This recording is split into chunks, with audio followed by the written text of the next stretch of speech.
Today, our Mexico City Dragons get ready for a couple of divisional duels. We will head to the Rams and the Seahawks as we face off against a couple of our NFC West opponents. The Dragons have obviously not gotten off to a great start this year as we currently have a record of 0-5. We lost 3 games in the last episode, although these games certainly did not lack excitement with a defensive or special teams touchdown from the Dragons in all 3 games.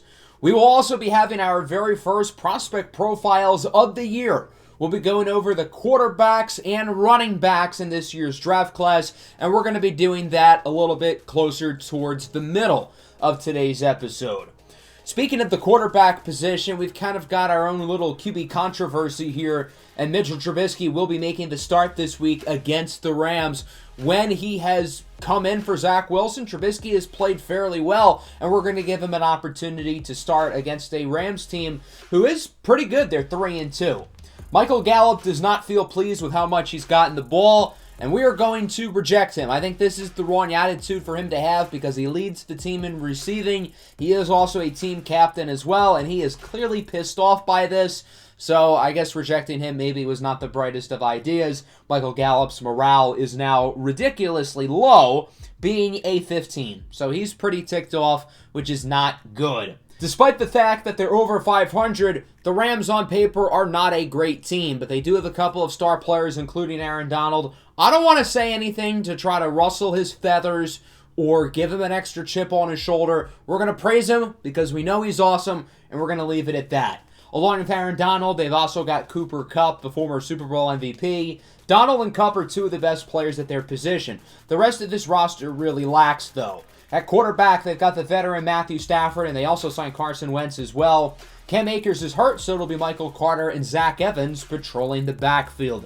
Should be an interesting game here between 2, not just divisional opponents, but 2 rivals. I think the team that I really want to have the Dragons set up a rivalry with is the Rams because of the St. Louis connection. The Rams were in St. Louis for a long time. They moved away to Los Angeles. St. Louis gets their team back with the Dragons, so I assume a lot of the fans in St. Louis probably do not like the Rams very much. So I think a rivalry here is pretty natural. The Rams are going to open up with the ball as Stafford will play action fake it, and he is sacked. Jelani Tavai in the backfield brings him down. Couple of former Lions teammates there, Stafford and Tavai, teammates in Detroit for a very short time. The Dragons have the ball as Trubisky is sacked by Aaron Donald. Not the ideal start to Trubisky's first start as a Dragon. And then on 3rd and 17, he would be sacked again by Aaron Donald, his second at the drive. In case you were unaware, Aaron Donald is very, very, very good at football. The Rams have it now, 3rd and 4. Stafford connects up the middle with his tight end, Tyler Higbee. All of the attention goes on Cooper Kupp, and rightfully so, but after him, I think Higbee's probably the next target who the Dragons defense should be most worried about. He is a talented tight end. 3rd and 11. Stafford on the run, throws it away. Good pass coverage, good pass rush, and the St. Louis defense will get the stop. Seems like there was miscommunication there between Stafford and one of his wide receivers. So that'll bring out the field goal team from around 34. It is up and good. And the Rams are on the board first here at SoFi. They'll take a 3-0 lead. The Dragons with it on 1st down. Trubisky nearly sacked again by Donald as he connects with Greg Dortch to the 27. Nice throw and catch by Trubisky on the run. Now in the red zone from the 14. Short throw is caught by Will Dissly. He is in for a touchdown. Or is he? The officials say he was in. Based on that angle, he clearly was not. And the booth would ultimately take another look at it, and the play would be reversed. Now, the Dragons are still going to get the ball at the 1-yard line, so it's not that big of a deal, and they'll still have an opportunity to punch it in here on 1st and goal. Trubisky looks short. It is caught by DeAndre Swift for a St. Louis Dragons touchdown, and the Dragons have the lead. St. Louis's biggest lead in a game this year is by 1 point. That was in Week 4 against the 49ers. So the fact that the Dragons are up by more than 1 point is pretty impressive. We'll see how much longer the lead lasts as Cooper Kupp brings it to the 43. Now into the second quarter. 2nd and 10 from the 26. Stafford looks to throw it. He's going to go downfield for the end zone. It's caught by Cooper Kupp for the touchdown. He had just enough separation on Rock Ya-Sin to come down with a really nice grab. Good throw as well by the veteran Matthew Stafford. So the Dragons will get it back. Here's Trubisky on second down. Goes up the middle. And the Dragons will likely move the chains. Isaiah Likely brings it down. Trubisky 6 of 9 on the day. Nice. From the 44, handoff to D'Onta Foreman. And I would like to introduce you to Aaron Donald, Mr. Foreman, as Aaron Donald forces a loss of 3, his third tackle for loss already. 3rd and 13, Trubisky on the run. He is sacked by guess who? Aaron Donald has completely taken over this game. In not even a quarter and a half, he has 4 TFLs and 3 sacks. He has been virtually unblockable. The Rams have it back. 3rd and 12, it's nearly intercepted by Caleb Farley, who's unable to hang on to it. Farley missed the previous game with a rib injury. He is back in the lineup as the Dragons get it back. Still 10-7. Here is Greg Dortch off the pass from Trubisky, who was under a lot of pressure on that one from Aaron Donald. And it will go to the 47. Trubisky has been quite efficient, all things considered, despite the fact that Aaron Donald has been unbelievable today. Here's DeAndre Swift to the right side, pushed out by John Johnson, but not before bringing it to the 28. 3rd and 10 now. Trubisky looks to throw it under pressure. He is sacked again. We need to start having a conversation about the sack record being broken because Aaron Donald currently is at 4 and we're still in the first half. Final play before the 2-minute warning is a 51-yard field goal for Cameron Dicker, the kicker, and we are tied at 10. The Rams get it back. Here's Cooper Kupp up the middle, brings it to the 43. Los Angeles appears to be moving it pretty well. The Rams have it at the 30 here with under 1:10 to go in the half and only one timeout as Stafford is sacked. Josh Metellus brings him down for a loss of 8. 3rd and long now for the Rams. Clock ticking. Stafford looks downfield. It's dropped. Tyler Higbee had it in his hands. He should have caught it. And that'll bring out the field goal team. This one's certainly not a gimme from around 55. It is up. It is no good. Wide to the left. The Dragons will get it back with a chance to take the lead before halftime. How about that? Trubisky, that's a strip sack. And it is picked up by the offense. You can make a guess at who got the sack there. It was Aaron Donald. Unfortunately, there's no punt meter now. I have no idea why that is. And because of that, it'll be a bad punt. Albeit a really good roll, though. The Dragons really dodged a bullet on that one, as that'll wrap up the first half. We are tied at 10. The big story of the game is obviously Aaron Donald with his 6 tackles for loss and 5 sacks. That is unbelievable. Let's take a look at our halftime report as we will start in Cincinnati. The Bengals have gotten off to an unsurprisingly great start this year. They would continue it today, beating Seattle 35-17. The Dragons will head up to Seattle to face off against the Seahawks next week. In Cleveland, well-known woman respecter Deshaun Watson and the Browns had a big day. Watson threw for 4 touchdowns. The Browns dismantle the 49ers 31-6. So both of the other NFC West teams lose this week. And in Vegas, Kyler Murray, yes, Kyler Murray is going to lead the Raiders to a 10-3 lead late in the half with a nice touchdown pass to Devontae Adams, with the Arizona Cardinals dismantling in this series. The other players have gone on to different teams. Kyler, for example, is now with the Raiders, and in his first game back from his injury, he's playing quite well. So as we go into the second half, I think the game plan is stop Cooper Kupp and stop Aaron Donald. That's really the goal. Those are the only 2 guys that have been all that good. And if we can do that, we can actually theoretically win this game. Here's DeAndre Swift to the right side. Big run for Swift as he's out of bounds at a 48. On just 4 carries, DeAndre Swift has 54 yards. St. Louis will certainly look to get him the ball more here in the third quarter.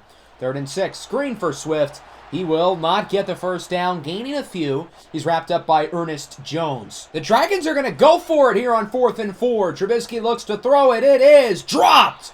Denzel Mims had it in his hands, but he's unable to hold on as the Rams force the turnover on downs. They'll get another opportunity here to take the lead. 3rd and 10 from the 24. Stafford looks to throw it under pressure. It's nearly intercepted in the hands of Rock Ya-Sin, who drops it. That'll bring on the field goal team as the Rams look to take the lead from the 24-yard line. 41-yard attempt is up, and it is good right down the middle. The Rams lead it 13-10. The Dragons get it back. Certainly the closest we have seen a Dragons game within a second half. Here's D'Onta Foreman with a big run up the middle as Aaron Donald is hurt. Oh my goodness, this changes everything. Boo-hoo, I'm so sad.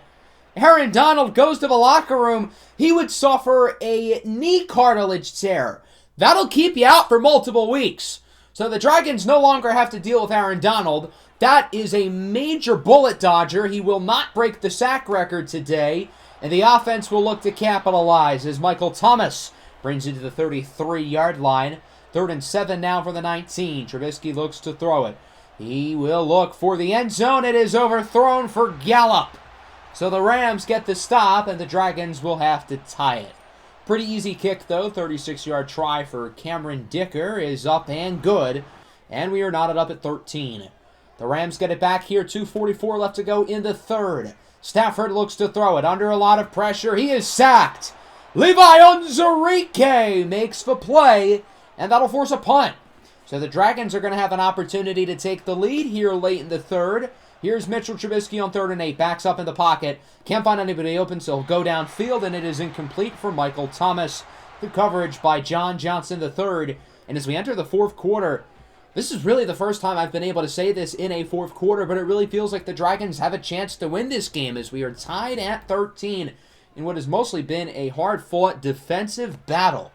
In the 4th, 2nd and 7, here is Stafford, has a wide-open Cooper Kupp who is lit up by Darnell Savage, but not before getting it past the 50.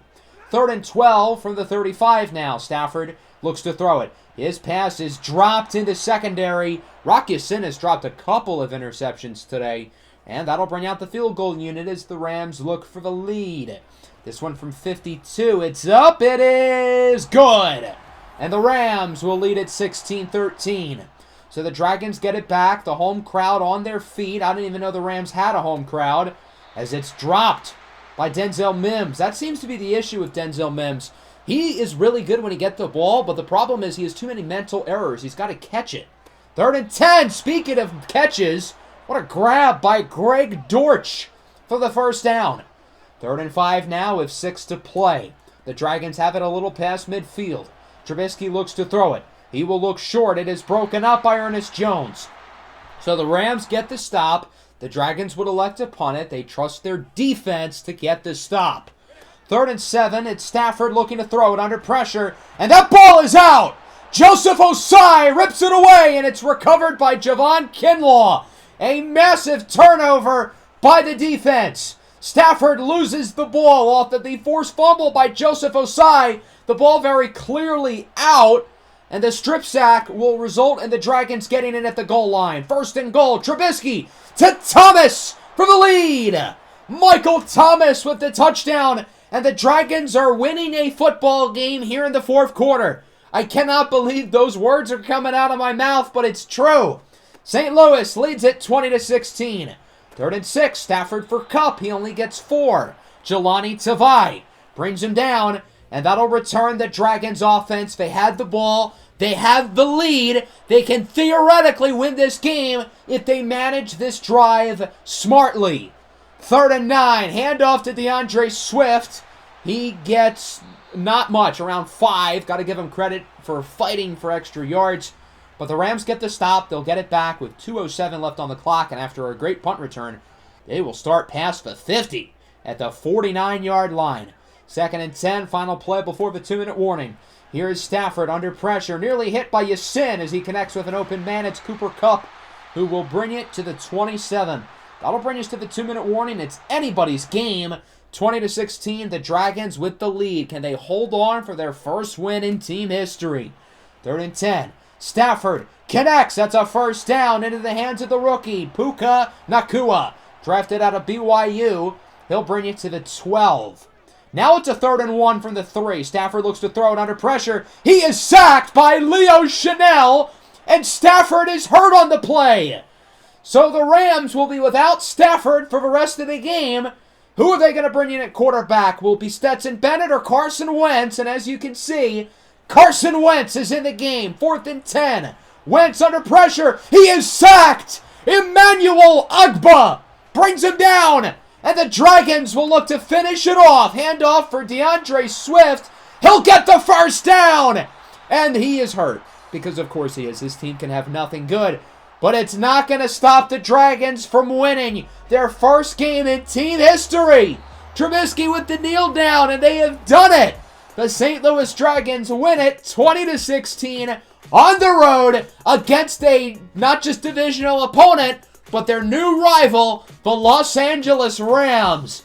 What a win here for the Dragons. I was a little worried that we were not going to see a win from this team for a while, but it happens here in Week 6. The Dragons now 1-5 with a big win in Mitchell Trubisky's first start with the team. Statistically, neither quarterback was all that impressive. I think Trubisky was honestly better than Stafford. Stafford missed quite a few throws, whereas I think Trubisky's completion percentage issues were more so because the receivers were awful and he had to deal with Aaron Donald for a half. Cooper Kupp was phenomenal for the Rams. He was really the only guy who showed up on their offense. The drops, major issue for us. The blocking, a major issue. We did run the ball well, though. DeAndre Swift was very good. And then, of course, Aaron Donald was a one-man wrecking crew. He had 5 sacks. Our team combined had 6 sacks from 6 different people. So a great win here for the Dragons, despite the fact that Cooper Kupp and Aaron Donald did all they could. The rest of the Rams were really bad. I guess that's kind of the story of this Rams team. You've got 2 All-Pros and then a bunch of garbage. So a good win here. We'll get a lot of XP. We do have a new injury, though. Deontay Foreman ruptured his disc. He will miss 6 games. That's a big deal. We're going to need all of our other running backs to step up, as they'll likely be getting more touches. Aaron Donald, by the way, will be out for 4. Let's take a look at your results around the rest of the NFL here for week number 6, which includes a St. Louis Dragons win. The players of the week do include Aaron Donald. He had 5 sacks in one half. Had he not gotten injured, could he have broken the sack record? It's certainly possible, but I guess we'll never know. That'll bring us into Week 7 against the Seattle Seahawks, but before we hop into this game, we're going to do our first prospect profiles of the year, going over the quarterbacks and running backs in this year's draft class, and I think it's a pretty fun group at both positions. Since we're a team with not a lot of talent, we don't really have needs because we need just about every position, so we're going to be open to picking just about anybody, and that certainly includes the quarterback position. If everything holds up, we're going to be picking towards the top of the draft.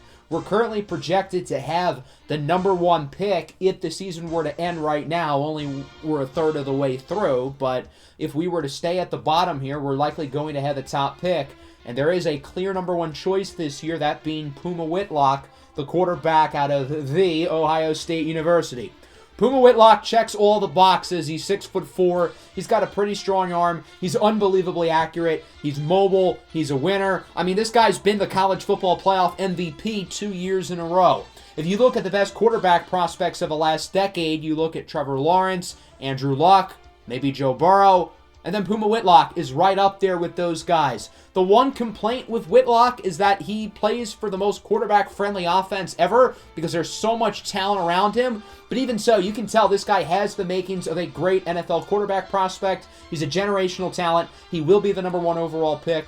And if the Dragons get the top pick, they're going to have an interesting decision on if they were to trade back and get a lot of assets or pick Puma Whitlock to be the franchise quarterback. We've got 2 other quarterbacks who look like first-rounders at this moment, with Otto Askew from LSU and Deacon Adderley from Oklahoma. The interesting thing with these 2 guys is both of them have been statistically better this season than Puma Whitlock, and they have risen their stocks up to potential top 10 picks.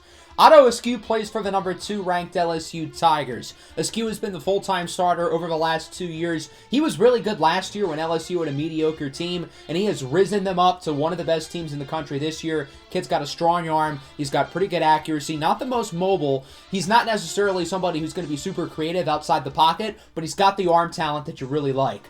And then there's Deacon Adderley, who is certainly a different type of player.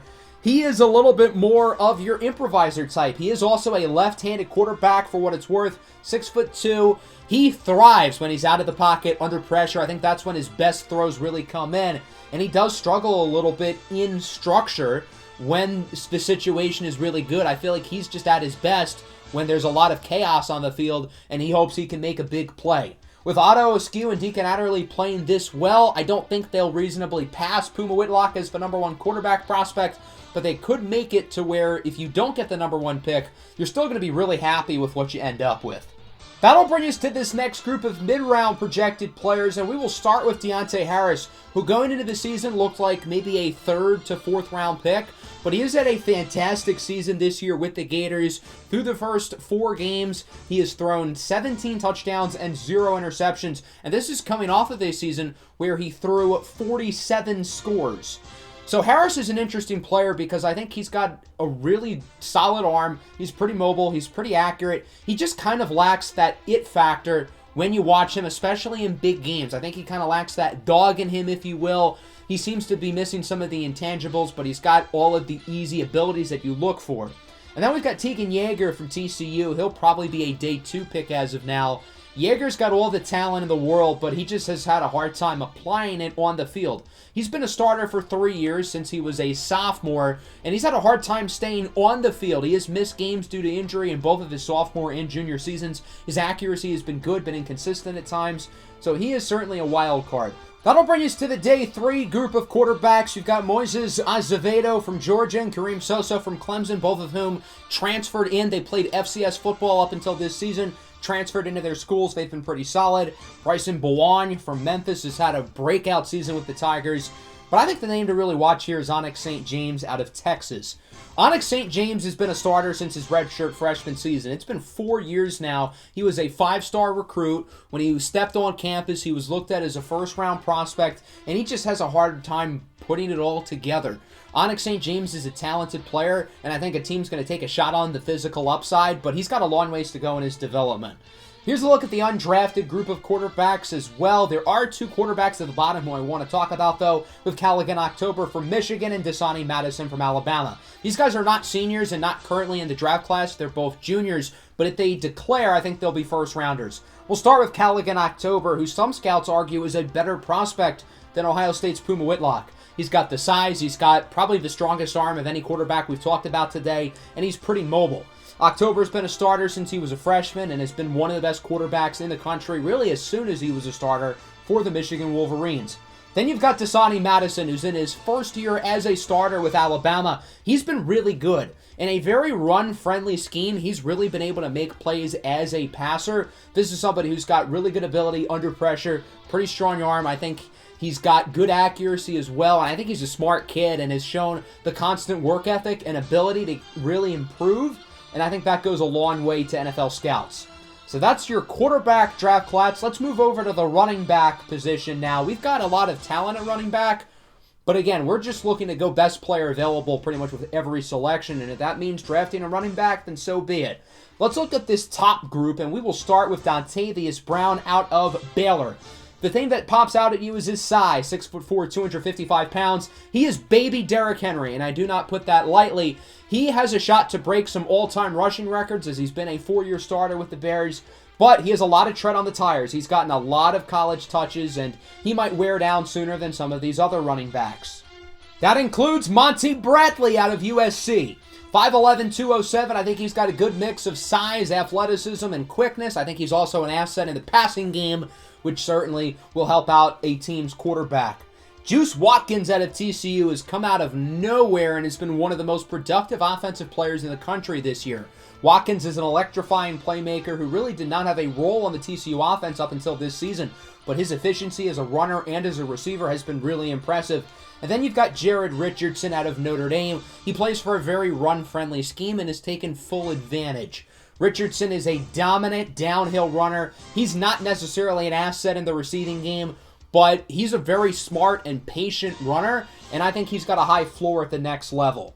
That'll bring us to this group of day 2 running backs. Newton Burke, Drayshawn Sanders, and Ontario Jackson, I think all have the upside to be bell cow lead running backs in the NFL. I think Jeremy Allen's going to be more of your receiving specialty. Adeoye Adebayo is going to be more of your power back specialty. And then as we go into day 3, some names to watch out for include Darwin Judkins from Washington, Fadiala Cisse from Kentucky, Macaulay Ibrahim looks like a really good power back out of Virginia. I don't think the running back class is as good as it was last year with guys like Bijan Robinson and Jahmyr Gibbs, but I think you've got 4 or 5 guys at the top who are going to be really good right away, along with a few other role players in there who I think are going to be very productive as well.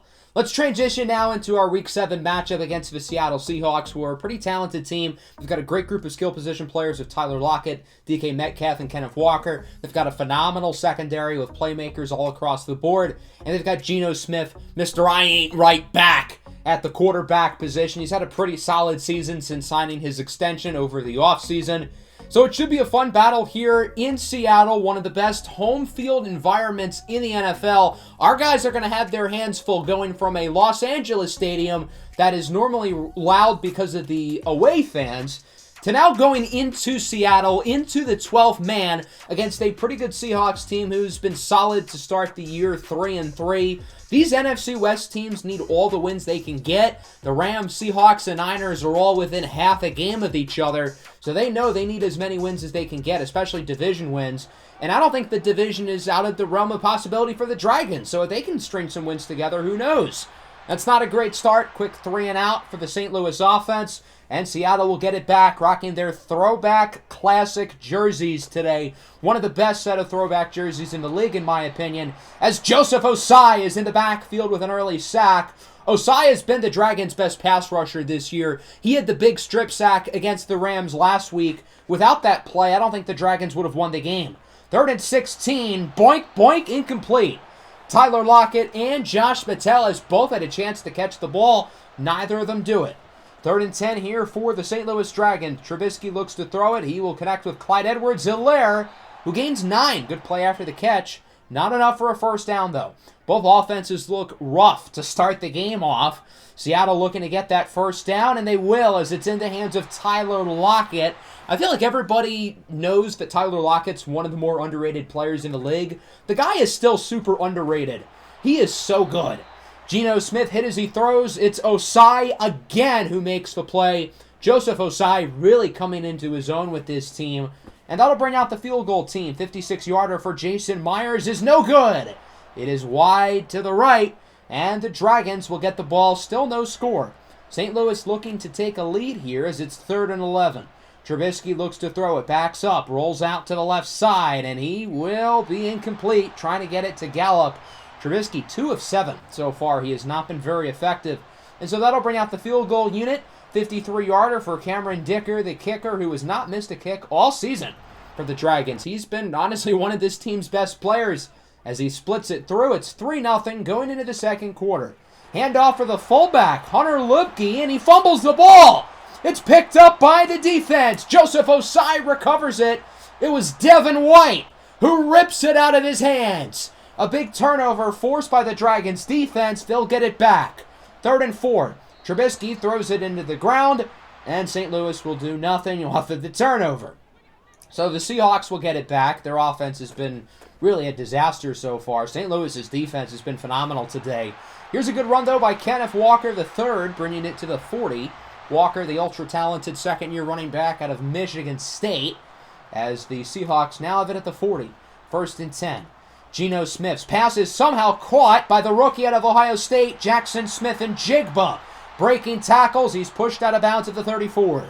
Big play by JSN, the top receiver off the board in last year's draft, 20th overall by the Seahawks. Screen on first down, it's back in the hands of the rookie.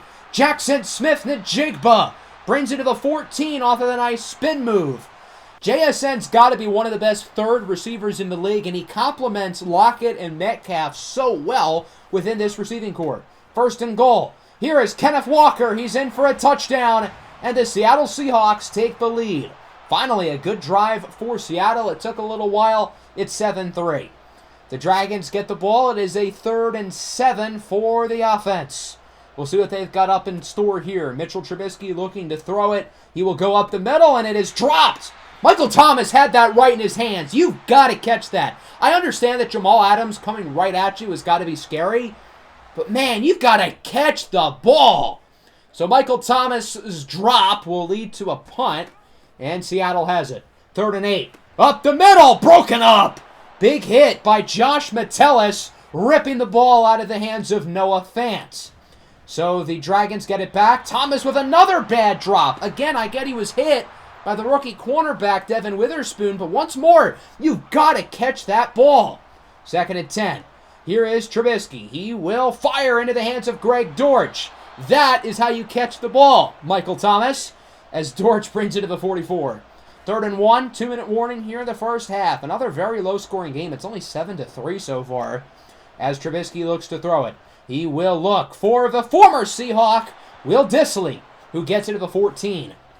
Now it's a 3rd and 10. Trubisky looks to throw it under pressure. He is sacked by the linebacker, Jordan Brooks. The Seahawks will hold on to their lead as the kick from Cameron Dicker is good.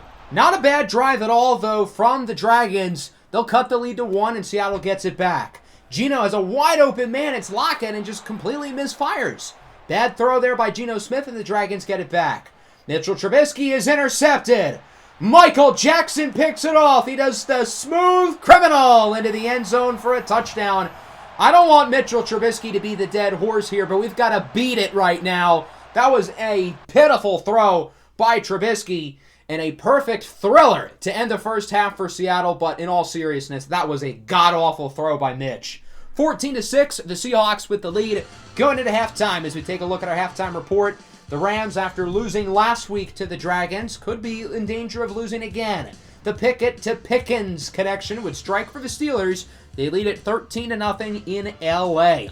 Let's travel down to the Bayou. The Jacksonville Jaguars got the win over New Orleans 31-21. Lawrence to Kirk, easy work.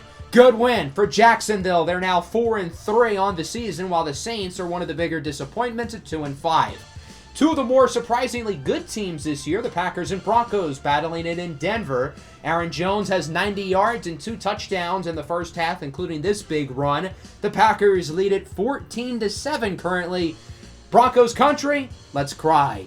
Into the second half now. We were in a good spot. We were only down by 1, and then Mitchell Trubisky had the awful interception by Michael Jackson Sr. So as we go into the third quarter, we need the passing game to be better.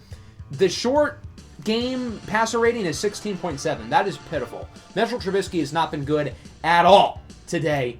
And then defensively, we are going to have to stop the run. I think the pass game has been pretty good. Geno Smith has not been all that effective. Kenneth Walker has been quite good, though. So if we can stop the run and make Geno beat us, I think we could have a chance to potentially win another game. The Seahawks open up with the ball here in the third quarter from the 40. Short throw for Walker. He is going backwards, losing 5 as he's wrapped up by Josh Metellus. The safety's had probably his best game as a Dragon so far. 2nd and 15 now. Geno looks to throw it under pressure. And Geno will go up the middle. It's caught by DK Metcalf for a first down to the 49. Now it's a 3rd and 3 from the 42. We'll see if Seattle can convert the third down try as it's a handoff for Kenneth Walker. He does not get it. Wrapped up by a number of defenders, including Caleb Farley. 4th and 2. The Seahawks are going to go for it. Second time's the charm. Kenneth Walker gets the first down to the 33. Seattle's moving it slowly but efficiently down the field. They've got it now at the 21, very close to the red zone. As on first down, play action fake. Geno looks to throw it. He's got a wide open man. It's DK Metcalf for the score. And the Seahawks take a multi-possession lead. It's now 21-6. The Dragons get it back, 3rd and 6. Nearly intercepted by Jamal Adams. Mitchell Trubisky's had no poise in the pocket today. That was a really bad throw. He's lucky that was not a turnover. The Seahawks will get it back, 3rd and 6. Geno dances around in the pocket, launches a dime into the hands of Noah Fant. Definitely Geno's best throw of the day so far. The Seahawks now with it at the 5, looking to potentially turn this into close to a blowout at this point. And they will get the touchdown on 3rd down. The rookie out of the Ohio State University, Jackson Smith-Njigba, with the touchdown for the Seahawks. It is 28-6 going into the 4th. The Dragons' offense has been pretty abysmal all day. They finally get a first down. Michael Thomas finally catches a pass, and of course he gets injured as a result. Pretty on brand for Michael Thomas. 3rd and 6 now. Trubisky, under a lot of pressure, tries to throw it off his back foot for Shakir, and it's incomplete. The Dragons might as well go for it. They're down by 22 points. There's no reason not to at this point. As Mitchell Trubisky goes up the middle with a dime into the hands of Michael Gallup. Hit hard by Tariq Woolen, but not before getting the first down. 3rd and 6 from the 20. Play action fake. Trubisky looks to throw it. Looking for the side of the end zone. It's hauled in by Denzel Mims for the touchdown. And the Dragons are going to make the game a little bit closer as it is 28-12. And they're going to look to add 2 points. It's a handoff for Clyde Edwards-Helaire. He is in. With no Deontay Foreman, the run game has been non-existent today for the Dragons. It's not that they haven't tried. It's just that, well, they have not been able to successfully run it at all. The Seahawks back with it. 3rd and 9. Geno Smith under pressure, and he will throw it away. Yetur Gross-Matos with the pressure. Gross-Matos has done just about nothing this year, so it's nice to see him making a play. Trubisky downfield. What a throw, and what a catch by Michael Gallup to the 26. Following play, Trubisky looks to throw it. He will get it to Denzel Mims, and Mims loses the football. Tariq Woolen with the force, and it's picked up by the defense. As we talked about in the last game, Denzel Mims, when given the opportunity this year, has been really good. It's just the mental errors that have been killing him. Seattle has it back. First play of the drive. Geno launches a rocket downfield. It is intercepted. Darnell Savage Jr. picks it off. And the Dragons get the ball right back. A 1-play turnover. Now, the problem is the Dragons, instead of having it at like the 20, would have to march down the field again. Trubisky on 3rd and 13. Throws it into the ground. Incomplete. St. Louis, again, has no reason not to go for it here on 4th down. As Denzel Mims has a wide open lane. He's in for a touchdown. And all of a sudden, this game just got real interesting. 2 fourth-quarter touchdowns for Denzel Mims. And the game is within 1 possession, 28-21.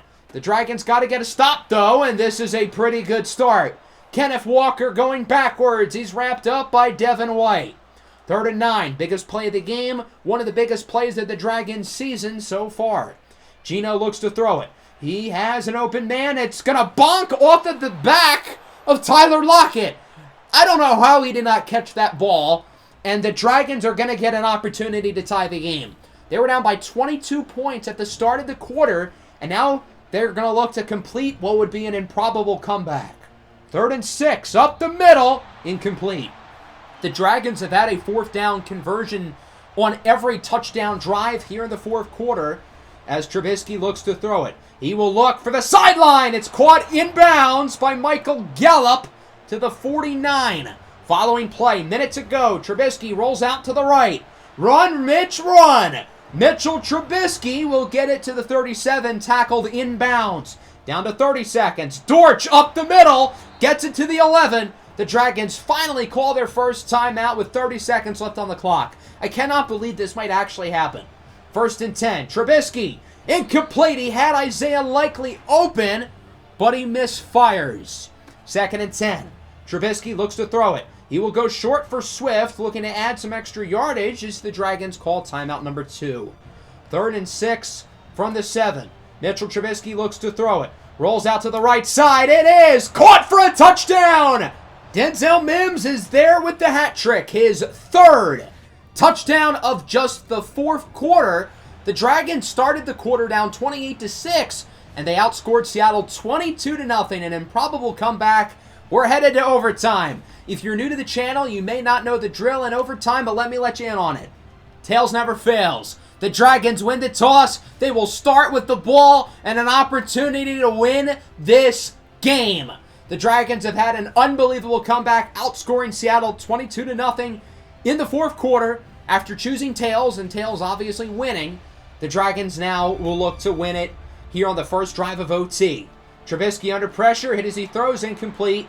And the first drive stalls out into nothing. So Seattle will get the ball back now. Their offense is not in a groove at all. They've really struggled over the last 15 or so minutes. 3rd and 1. Hunter Lipke does not get the first down. He's wrapped up by Darnell Savage, who as well has had by far his best game as a Dragon as well. St. Louis back with it. Nearly intercepted. Jamal Adams had it in his hands. He should have caught it. Another dropped interception from Trubisky. Both offenses look lost, and we only have 2.5 minutes left in the game. Time is going quickly. Here is Geno. He will fire into the hands of Noah Fant, who gets the first down of the overtime period. It took like 4.5 minutes to do it, but they did. Final play before the 2-minute warning. Here's Geno up the middle with another bad throw. His accuracy issues have really costed the Seahawks today. 3rd and 12. Dot for a first down into the hands of Jackson Smith and Jigba. Huge throw by Geno, and now they're in field goal range. Now they're definitely in field goal range as Kenneth Walker brings it to the 22. The Seahawks are not going to waste any time. They're going to go for the win as Coach Scotty Pickens will look to ice the kicker. Jason Myers is one of the best kickers in the league. Here he is from 39 for the win. It is up and right down the middle. The Seattle Seahawks survive. They win at 31-28. You got to give the Dragons a ton of credit. This game looked like it was over. We were down 28-6 going into the fourth quarter. The offense was horrible the entire game before that. We had not scored a touchdown. I was strongly considering putting a new quarterback into the game because I thought it was where it was too big of a lead, so we might as well see what Tyrod Taylor can do. But then Mitchell Trubisky starts making some throws, and all of a sudden we've got a ball game. Geno was fine. He missed quite a few throws. Mitch also missed quite a few throws. He was really bad before the fourth quarter, but in that fourth quarter, he was electric. What a quarter for Mitch. The big difference is that they ran the ball well. We did not. Our run game was an abomination. Part of it was that the run blocking was awful, and I think we missed Deontay Foreman as well. Michael Gallup had a good game in the air. Denzel Mims with 3 touchdowns in the fourth quarter. He was very good down the stretch. And then defensively, we had a few guys stand out. Joseph Osai played really well. Darnell Savage was very good too. We do have a couple new injuries, though. It really felt like the team was starting to become healthier. And then boom. Levi Onwuzurike, broken foot. Damone Clark, labrum injury. Not ideal. Here's a look at the scores around the league in Week 7. As for your players of the week, Mitchell Trubisky has won the NFC's Offensive Player of the Week. I don't entirely agree because he was so bad for 3 quarters. If you had told me at the start of that fourth quarter that Mitchell Trubisky would win the Offensive Player of the Week, I would say you're on crack. But here we are. A really fun episode. We get our first win. We got a crazy comeback. And we also take our first look at the draft class.